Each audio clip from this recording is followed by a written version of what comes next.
12ஆம் வகுப்பு மாணவர்களுக்கு தமிழ் முதல் இயல் பகுதியில் இடம்பெற்றிருக்கின்ற தண்ணீர் இல்லாத தமிழ் என்ற பகுதியில் தண்டி அலங்காரம்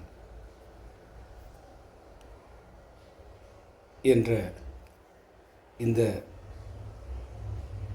பகுதியில் இடம்பெற்றிருக்கின்ற நூல்வழி பகுதியை இப்பொழுது பார்க்கின்றோம். மிகவும் முக்கியமாக குறிப்பாக இந்த நூல்வழி பகுதியிலிருந்து அதிக கேள்விகள் இடம்பெற்றிருக்கும். இப்போ தண்டி அலங்காரத்தை பொறுத்த மட்டில் அதை நாம் எவ்வாறு எடுத்துக்கொள்ளலாம் என்றால், தண்டி அலங்காரத்தினுடைய இந்த 3 பெரும் பிரிவுகளை நாம் அறிந்திருக்க வேண்டும். 1 பொதுவியல், 2 பொருளணியியல், 3 சொல்லணியியல். எனவே தண்டி அலங்காரம் 3 பகுதியாக இருக்கிறது என்பதை தெரிந்து கொள்ள வேண்டும். இந்த 3 பெரும் பிரிவுகளை உடையதாக இருக்கின்றது. குறிப்பாக தண்டி அலங்காரம் உரை ஆசிரியர்களால் எடுத்தாளப்பட்ட பெருமையுடையது. மிக முக்கியமான ஒரு மதிப்பெண் கேள்வி வருகின்ற பகுதி நமக்கு தந்திருக்கின்ற இந்த உரை மேற்கோள் பாடல். இந்த பாடல் பொருளணியியல் என்ற பகுதியில் இடம்பெற்றுள்ளது. இதுதான் குறிப்பாக கேட்கக்கூடிய ஒரு கேள்வியாக இருக்கும். இன்னும் ஒரு முக்கியமான கேள்வி இதில் இடம்பெற்றிருக்கின்றது.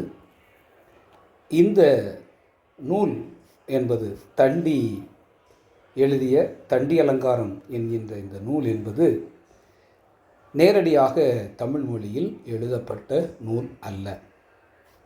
இது வடமொழி இலக்கண நூலான காவிய தர்ஷம் என்ற நூலை தழுவி எழுதப்பட்ட ஒரு நூல். இதனுடைய காலம் கிபி 12ஆம் நூற்றாண்டு. இதை எழுதிய ஆசிரியர் தண்டி. இந்த பகுதியில் இருந்து எதிர்பார்க்கக்கூடிய ஒரு மதிப்பெண் கேள்வி, தண்டி அலங்காரம் எந்த இலக்கணத்தை கூறும் நூல்களுள் ஒன்று என்ற ஒரு கேள்வி எதிர்பார்க்கலாம். இப்போ தண்டி அலங்காரம் அணி இலக்கணத்தை கூறுகின்ற நூற்களுள் ஒன்று. அடுத்த கேள்வி, தண்டி அலங்காரம் எத்தனை பிரிவுகளை உடையது? அப்போ தண்டி அலங்காரம் 3 பிரிவுகளை உடையது. பொதுவியல், பொருளணியியல், சொல்லணியியல். தண்டி அலங்காரம் எந்த நூலிலிருந்து தழுவி எழுதப்பட்டது என்றால் காவிய தர்சம். அதனுடைய காலம் 12ஆம் நூற்றாண்டு. எனவே இந்த நூல் வெளிப்பகுதியை மிகவும் தெளிவாக நாம் தெரிந்து வைத்திருக்க வேண்டும்.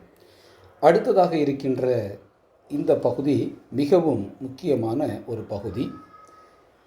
இந்த 2 பகுதியையும் நாம் தெளிவாக படித்தோம் என்றால் இதுவும் 2 மதிப்பெண்ணில் இடம்பெறும், இதுவும் 2 மதிப்பெண் கேள்வியில் இடம்பெறும். அதாவது மிக முக்கியமாக அணி இலக்கணத்தை மட்டுமே கூறும் இலக்கண நூல்கள் யாவை என்று கேள்வியை கேட்கலாம். அணி இலக்கணத்தை மட்டுமே கூறுகின்ற இலக்கண நூல்கள் யாவை என்றால் நாம் நினைவிற்கு வைக்க வேண்டியது அலங்காரம் 2, அலங்காரம் 2, ஆனந்தம் 1.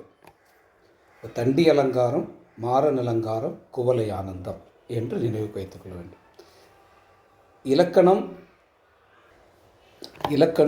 5 வகைப்படும். கீழோப்பில் படித்திருக்கின்றோம். அந்த 5 வகையில் ஒன்றுதான் அணி இலக்கணம். எழுத்திலக்கணம், சொல்லிலக்கணம், பொருள் இலக்கணம், யாப்பிலக்கணம், அணி இலக்கணம் என்று வரும். அதில் அணி இலக்கணத்தை மட்டுமே சொல்லுகின்ற நூற்கள் மொத்தம் 3. அணி இலக்கணத்தையும் வேறு இலக்கணத்தையும் இணைத்து சொல்கின்ற நூற்கள் தொல்காப்பியம், வீரச்சோழியம், இலக்கண விளக்கம், தொன்னூல் விளக்கம், முத்து வீரியம். இதுவும் மிக முக்கியமான ஒரு 2 மதிப்பெண் கேள்வி. எனவே மாணவர்களே, தண்டி அலங்காரம் என்கின்ற இந்த பகுதியில் இடம்பெற்றிருக்கக்கூடிய இந்த நூல்வழி மற்றும் அதற்கு மேலிருக்கின்ற இந்த பகுதி மிகவும் முக்கியமான பகுதி. கேள்விகள் அதிகம் இருக்கின்ற பகுதி.